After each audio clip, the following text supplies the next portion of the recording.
Magsinigang na baboy naman tayo. Ito nga pala yung baboy, gabi, talong, kangkong, siling green, kamatis at sibuyas. At yung ating panigang, yan. Gusto ko ng may sabaw kaya yan ang gagawin natin. Konti lang yung ating baboy kasi medyo mahal ang baboy ngayon. At yung baboy ay atin munang iyaano ng konti sa kawali para lumabas ng yung mantika niya konti, di ba?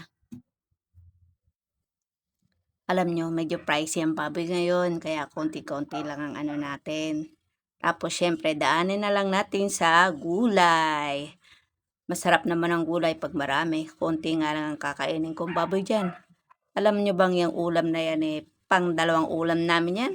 Matipid kami sa ulam, ano? Syempre, matipid din kami sa kanin. Isang gatang lang sinaing namin. Paghapon na yun, no? Diba?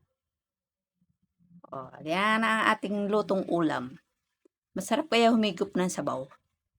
Gusto ko nga ng sinigang at tinola. Ganyan mga gusto kong ulam eh.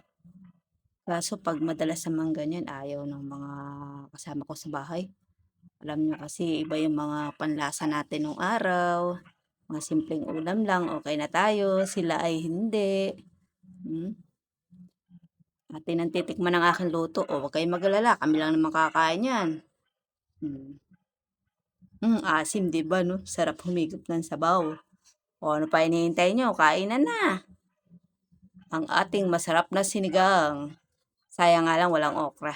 Dati kasi, lagi-lagi may nagtitinda okra. Ngayon, wala. Talong na lang. Hmm. Pero okay na yan. Marami namang gulay yan, no? Sarap kumain ng masim-masim, ano? My favorite sinigang.